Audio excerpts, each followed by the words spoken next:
Hoje o nosso programa Lesp Conecta recebe o Daniel Bonatti. Ele é cientista político e aqui na Lesp trabalha na Secretaria-Geral de Administração com Políticas Públicas. Fique agora com a íntegra da entrevista. Olá, eu sou Júlia Stanzioni e esse é o seu Lesp Conecta. A gente vai falar do dia a dia do Legislativo Paulista de um jeito que você nunca ouviu. E a gente quer conectar você que está em casa, no metrô, no ônibus, na rua, em qualquer lugar, sobre o dia a dia do Legislativo Paulista. A Lesp Conecta. E hoje por aqui a gente recebe o Daniel Bonatti, é cientista político e ele trabalha aqui na Lesp, na Secretaria-Geral de Administração com Políticas Públicas, que é o nosso tema de hoje. Então, Daniel, bem-vindo aqui na Lesp Conecta. Bom dia, obrigado pelo convite, bom estar com vocês aqui de novo. Políticas públicas, para quem não conhece ou para quem só ouviu falar, o que são políticas públicas? Se a gente consegue começar no geral e depois ir esmiuçando. Bom, é uma generalidade, né? Mas eu acho que se eu pudesse definir ela rapidamente, né, eu diria que é um conjunto de decisões para você resolver um determinado problema para um determinado público-alvo, que pode ir desde uma ponte, né, a construção de uma ponte, até uma política de melhoria da educação ou da saúde, como é o Sistema Único de Saúde, por exemplo, que é uma grande política pública aqui no Brasil, né?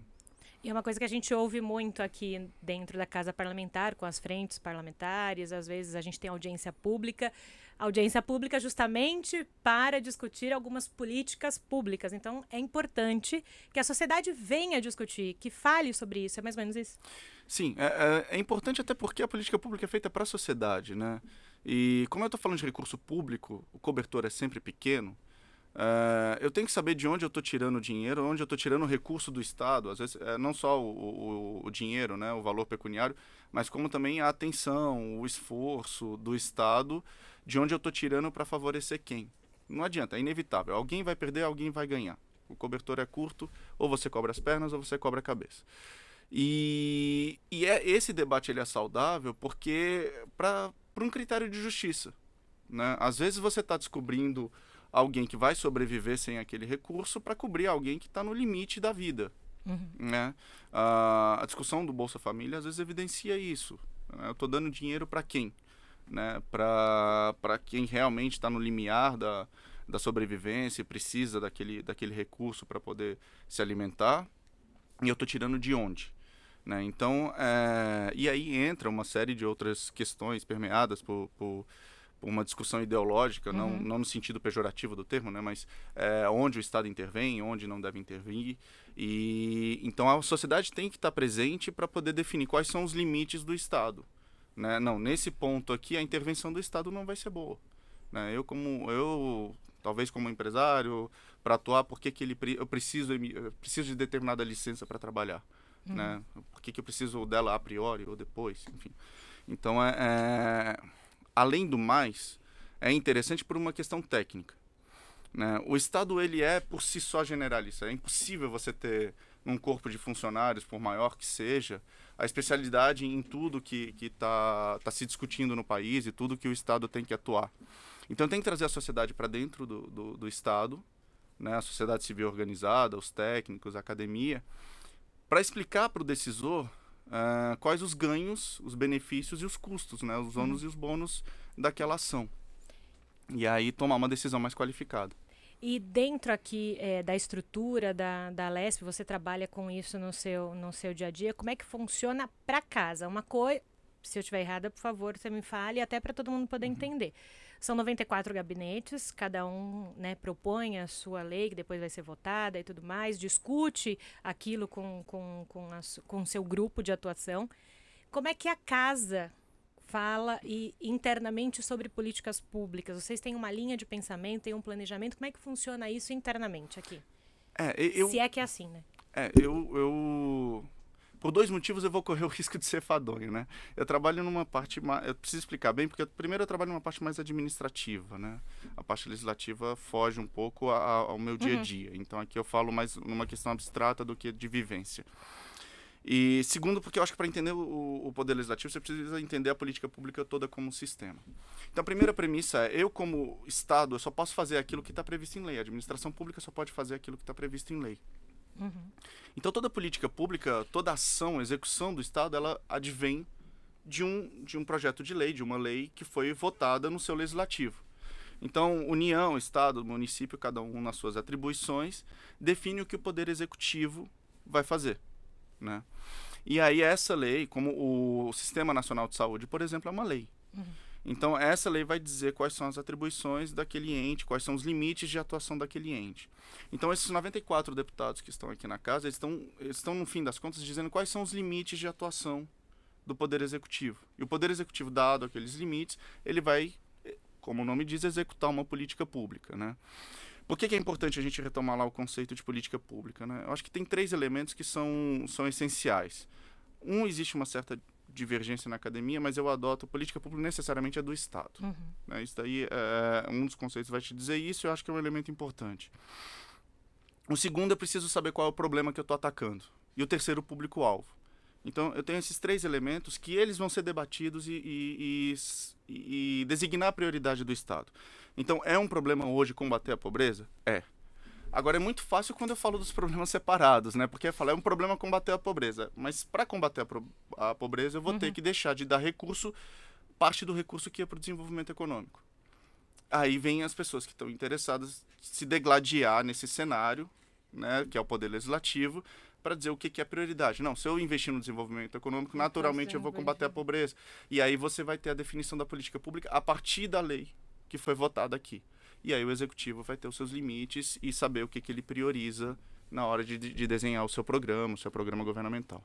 E até para que as pessoas possam também falar com você um pouquinho, a gente tem um quadro aqui, que o José vai soltar já a vinheta, que é justamente para trazer um pouco esse público de fora daqui, do dia a dia do parlamento. E aí vamos ver se você consegue solucionar, dando as respostas para eles. Solta aí. Hora da pergunta. Então, como já falei, Daniel, a gente fala para o pessoal o tema que a gente vai abordar aqui no programa e eles vão falar aí com você, vamos ver como é que foi. Solta o primeiro. Olá, sou Fabiano Peixoto, analista de treinamento e desenvolvimento. Gostaria de saber até que ponto uma política pública efetiva pode ajudar a diminuir a desigualdade social no país? Tá. É interessante uma coisa. Primeiro, a política pública ela é feita majoritariamente para isso, né? Para diminuir as desigualdades sociais, você percorrer o máximo de justiça social, mesmo que alguns digam que justiça tem que ter um caráter mais meritocrático, outros digam que tem que ter um caráter mais igualitário, você está indo atrás de justiça social. Eu acho que talvez o que esteja implícito na pergunta dele é como eu avalio uma política pública efetiva. Aí sim. Isso tem uma cadeira na academia, é o desafio do gestor do dia a dia, mas eu acho que o principal problema hoje da política pública é porque a gente não estabelece meta. A gente não deixa muito claro onde a gente quer, o que a gente quer alcançar com aquilo. E isso é conveniente, às vezes, né, para eu, como gestor público, não ter uma meta muito clara, porque aí no meio do caminho você vê que aquilo que você não queria alcançar não deu, mas aí, isso daqui eu estou alcançando, então você dá foco naquilo que você está alcançando. Entendi. Aí é um papel da sociedade. Né? Dizer, não, eu aquele quero outro isso. caminho, eu estou dizendo que eu quero isso. E eu vou além, a sociedade diz. A sociedade diz nas eleições, eu quero isso, eu quero aquilo. Eu quero mais igualdade, eu quero mais liberdade, eu quero mais... Então, a sociedade dá o seu recado. Então, a gente tem um relacionamento aí entre sociedade e Estado que, aos pouquinhos... É por isso que eu brinco que eu sempre sou um grande otimista com o nosso futuro.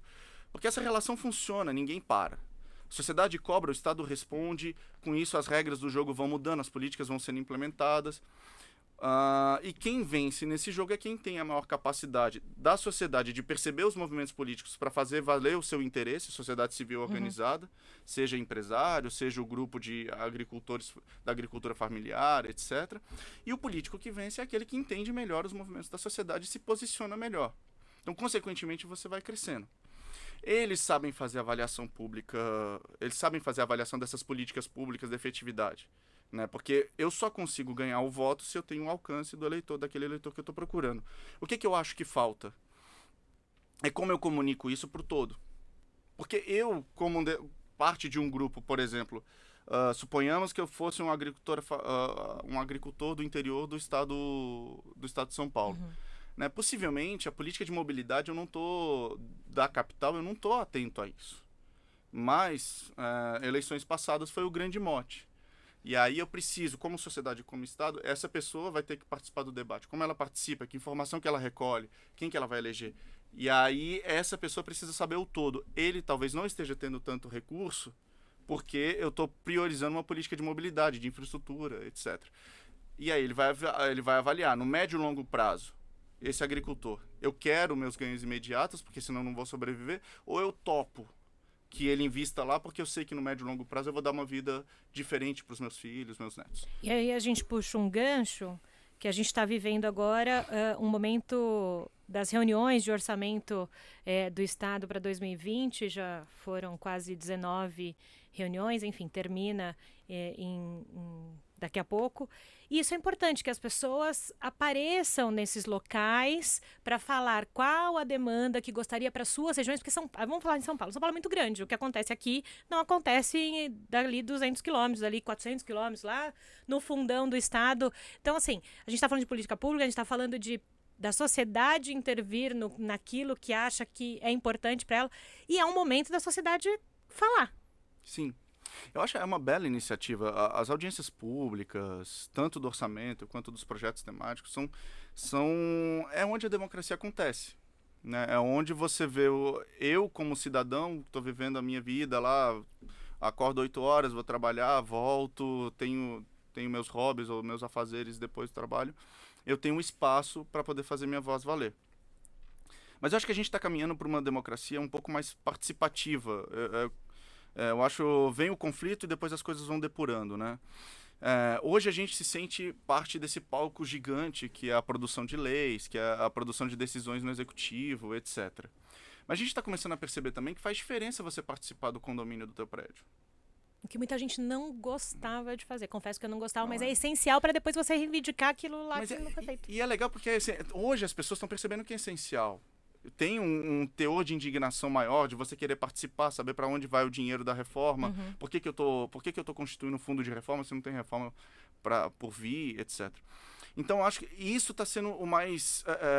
desculpa o romantismo, mas está sendo o mais bonito desse processo todo, dessa fervura que a gente está vivendo hoje. Porque eu estou percebendo que as decisões do meu dia a dia são decisões políticas. Por mais que uma política pública precisa ter presença do Estado, você faz política quando você entra no seu condomínio. Quando você decide se você vai querer uma academia ou uma piscina no teu prédio, se você vai fechar com uma cerca ou com um muro a sua casa. Isso é uma decisão política, isso é uma decisão que impacta todo o ambiente que você está vivendo. E as pessoas estão começando a perceber isso. Eu acho o aprendizado coletivo ele é mais lento do que uma pessoa que se engaja propriamente dito, e isso não é ruim. A sociedade não vive só de política, como não vive só de, tá na moda falar, né, empreendedorismo. Então são coisas que eu acho que a gente vai... o aprendizado coletivo é mais devagar por conta disso. Um vai puxando o outro e com o tempo você vai ter uma sociedade mais participativa. Isso, você falou bem, isso demanda tempo, não é de uma hora para outra que as coisas vão acontecendo. Isso, Churchill, quando está analisando os problemas que culminaram na Segunda Guerra, ele fala um pouco disso. A gente não vai ter uma sociedade pacificada, né, se eu não tiver a insistência e a certeza de que a democracia é o caminho. Então a gente tem que ter um respeito muito grande às instituições, lê-las e relê-las, porque a gente vai para algum lugar, só que vai para algum lugar positivo. Só que tem que ter um pouco de ansiedade, né? Tem cada um no seu tempo. Cada um no seu tempo. Esse Daniel Bonatti, nosso cientista político aqui da Assembleia Legislativa, trabalha na Secretaria-Geral de Administração. Tem outras 2 perguntas, mas eu vou pro break, que daqui a pouco o Josiel vai me olhar com cara de bravo, e aí a gente volta para falar dessas 2. Vamos pro break. No próximo bloco, a gente continua o nosso bate-papo com Daniel Bonatti, cientista político, e aqui na LESP ele trabalha na Secretaria-Geral de Administração com Políticas Públicas.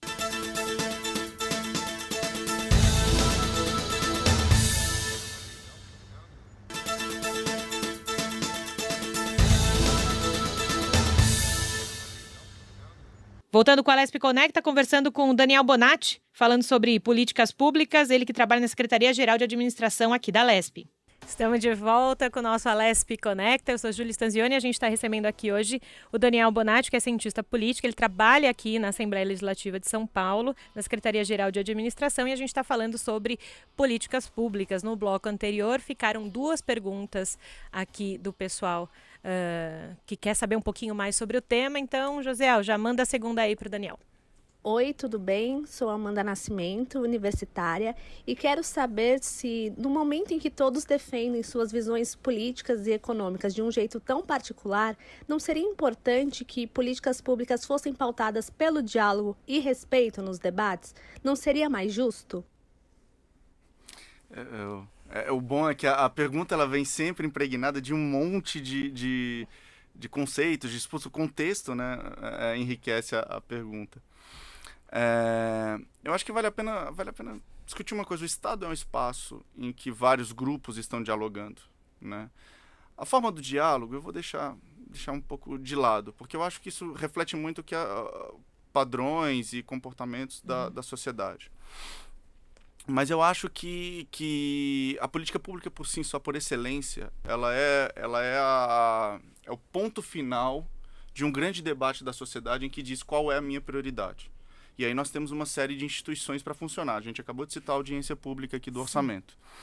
O parlamento inglês que tem uma brincadeira que, assim, depois que vota o orçamento pode fechar. Depois do Brexit não, né? Mas depois que vota o orçamento, o parlamento pode fechar, porque aí deixa tudo na mão do comitê executivo. Eu acho que a gente tem esses espaços, as pessoas disputam esses espaços e quando o recurso, as diretrizes são dadas, nesse momento o diálogo acontece. A forma, eu acho que a gente vai calibrando sempre a forma conforme a organização da sociedade, né? Hoje a gente está com um discurso mais agressivo, mas até pouco tempo atrás nós achávamos a disputa entre a Fox News, né, e a CNN uma disputa agressiva. E, no entanto, a democracia americana é utilizada como exemplo. Então, acho que são coisas que vão calibrando. A sociedade vai aprendendo, vai vendo a melhor forma de se portar. Então, sobre o diálogo respeitoso, eu não discutiria respeito que a universitária, eu esqueci o nome dela. Amanda, né? Que a Amanda comentou. Eu diria que tem que funcionar dentro das instituições, dentro das regras do jogo, né? O parlamentar ele pode se posicionar de maneira às vezes mais aguda para fazer valer a voz dele no parlamento, mas existem termos lá que ele não pode usar, que ele tem que senão vai para o comissão de ética e vai ser punido por isso. Então essa é a parte da forma. A parte aí vem uma coisa, né, desencadeada pela pergunta dela. Democracia representativa não é porque a gente tem limitações de participação, limitações tecnológicas que hoje a gente está vencendo, né? A gente tem porque precisa prestar contas. Alguém precisa se responsabilizar pela decisão. Como eu disse, tem gente que vai ganhar, tem gente que vai perder. Então a democracia representativa, ela existe porque eu preciso responsabilizar o Josiel, a Julie, o Daniel pelas decisões que eles tomam. Então, não é que a democracia representativa existe porque é desejável a democracia total, né? Sim. Participativa. Ela precisa porque algumas decisões precisam ser tomadas, eu preciso responsabilizar e ele vai prestar conta nas eleições. E eu preciso ter um caminho, né, para seguir também. Mais ou menos isso. Eu preciso ter um norte, né? Não dá para falar, todo mundo fala aí o que quer e pronto, acabou. Até porque todo mundo vai falar aquilo que quer. E aí você tem um rol de opções que nunca você vai tomar uma decisão. E você não anda. Você precisa de pessoas que tomem decisões, né? Ainda existirá a figura do líder até que outro regime, outra forma de organização apareça. Mas hoje a gente ainda vive... A democracia precisa dessa pessoa que tome a decisão e que depois responda por isso. Então, o diálogo é feito, mas a decisão precisa ser tomada. Em determinado momento, ela pode parecer ou pode ser taxada de autoritária pelos grupos que perderam. Alguém vai perder na decisão. Então, isso, para mim, é muito mais retórica do que fato. Mas o diálogo ele está sempre presente. A gente ainda vive numa democracia e ainda tem canais de participação. Eu estou aqui falando com vocês. Os parlamentos estão abertos, as audiências públicas funcionando.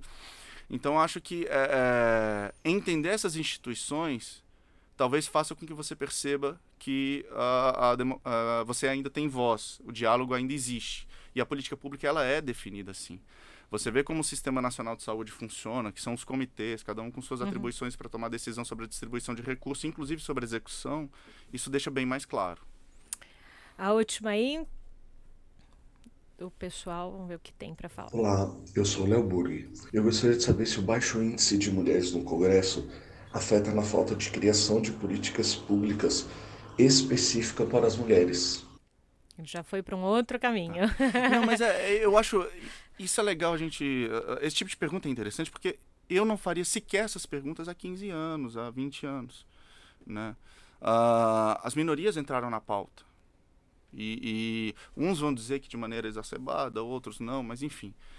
O fato é que hoje é uma preocupação. Eu olho para uma foto com representantes públicos e agride se você vê só homens brancos vestidos de terno, etc. Então, eu acho que sim, impacta. Eu acho a literatura diz isso que impacta, né? Porque, de fato, as demandas... Um passo atrás. Todo político ele vai ter 3 eixos de demandas, né? O financiador de campanha, a agenda pessoal e a agenda do eleitorado dele. Essas 3 agendas ficam brigando pela decisão dele mesmo. E aí, quando você tem uma mulher lá, a agenda pessoal se confunde com uma agenda eleitoral de combate ao machismo, de recolocação da mulher, de colocação da mulher no ambiente profissional. Então, sim, tem ganhos com isso. Só com mulheres vai ter ganhos? Aí eu acho que não. E a literatura mostra também que existem os seus representantes, que não precisa ter o lugar de fala, né, para poder fazer a defesa daquilo. Eu acho que sim, faz diferença. Acho que a gente tem evoluído. Hoje agride você não ter uma mulher representada tanto no legislativo quanto no executivo. Mas acho que isso está mudando. Eu acho que a gente, se comparar o gabinete do primeiro governo civil pós-ditadura com o gabinete hoje que você tem, você vê que tem mais mulheres presentes e a gente acho que é um grande ganho também para a gente. E a gente precisa ter um certo cuidado quando se fala dessas questões, porque assim, existem as representatividades, como você falou, talvez não com voz em todas, mas existe. Não é que não existe uma representatividade para cada minoria. Aqui na Lesp a gente discute bastante isso, né? A gente vê a diversidade de temas discutidos dentro do parlamento. Você que está ouvindo, está vendo a gente, dentro do site da Lesp tem uma agenda do que acontece no dia a dia aqui da Lesp. Você vai ver que a diversidade de temas debatidos aqui dentro e o que cada um quer dizer é muito grande. Então, assim, às vezes as pessoas têm um pé atrás com política, vamos dizer assim, né, que é mais fácil de se entender. Mas não, tem que vir aqui e escutar e vir dizer o que quer, né? Não sei, eu acho que também falta um pouquinho o interesse do outro lado, né? Mas aí vem o que eu acho que está na origem da pergunta do Léo, né? Que vem primeiro, o ovo ou a galinha? Às vezes, aquela história, a gente estava falando de esporte aqui, a Julie foi jornalista esportiva. Quantas mulheres estavam antes no Na campo? minha época, no máximo 2 e olha lá, eu e mais uma. Hoje você tem Uns 10 apresentadora, anos. tem mulher na bancada discutindo futebol com outros homens. Então, tem uma coisa que você não sabe muito bem onde começa. A sociedade, às vezes, reprime a priori, né? Então, você dá representatividade, você dá voz, você dá papel de destaque para aquela pessoa onde outros lugares, em outros tempos, ela não teria, faz com que as outras também sintam-se confortáveis de poder participar. Acho que dar visibilidade para isso é muito importante. Não pode ser só a visibilidade, porque aí você entra numa discussão... Sim, outro né? tipo de... Mas eu acho que faz parte você dar visibilidade para essa pessoa, para você se sentir confortável e não ter aquele comentário patético de isso daí é coisa de homens, isso aqui é coisa de mulher. Então, assim, quando você dá visibilidade, você vai naturalizando, as pessoas têm interesse. Se tem interesse, tira o estereótipo, então eu posso participar. É isso. Né? Então, acho que esse é o grande ser ganho que a gente natural, né? Às vezes se coloca tantos cuidados e não, você tem que ser natural, tem que se falar de um jeito. E para ser natural, você primeiro vai ter que romper uma barreira. Sim, com certeza. Então, talvez o início É o mais não difícil ali, né? O romper a barreira para depois a coisa ser No natural. início talvez não seja tão natural. Sim. Por isso, aí entra quem é mais à esquerda, digamos assim, né? De que o Estado tem que intervir, porque aí eu preciso criar esses espaços. Mas aí são as opções que se faz de política, né?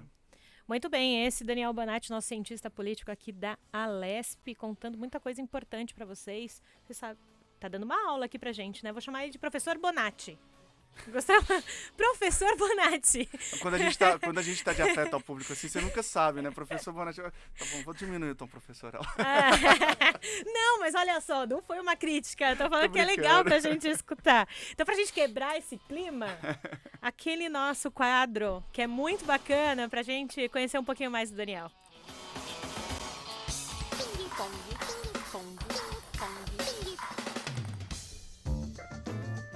Daniel não fez uma cara assim muito, ai meu Deus, como é que vai ser, né?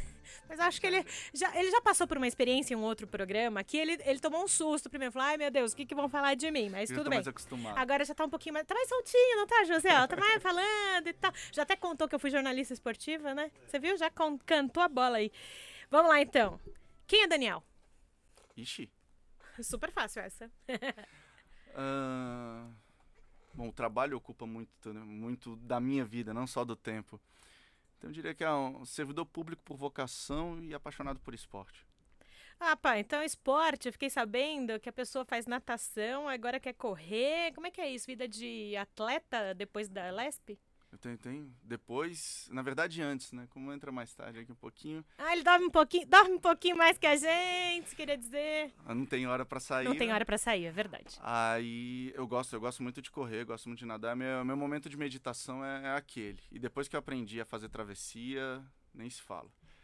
Olha aí, Ana Marcela Cunha, vamos levar o Daniel Bonatti para uma Ídola. travessia. Aí, ó, conheço a Aninha, vou mandar uma mensagem depois pra Aninha pra mandar uma mensagem pro Daniel aí.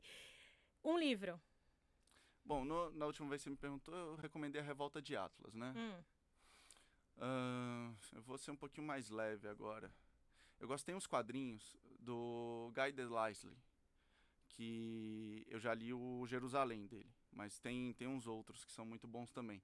É um livro que é quadrinhos para adultos. Ah, que delícia. legal. Gostei da dica, vou anotar aqui. Um lugar. Um lugar.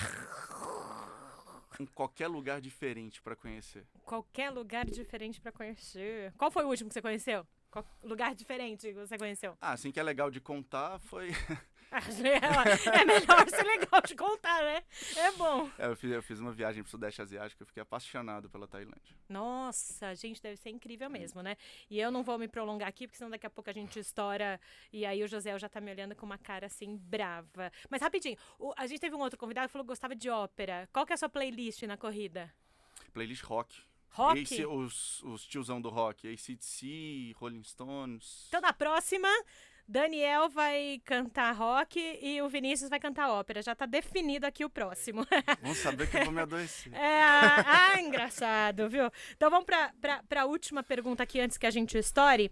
A gente falou muito de política pública, daquilo, sociedade e tal, mas a gente precisa ter um gestor público que entenda muito bem de tudo isso e relacione tudo bem isso. Como é que tá hoje a gestão pública no Brasil? Ou como você, como cientista político, né, vê isso?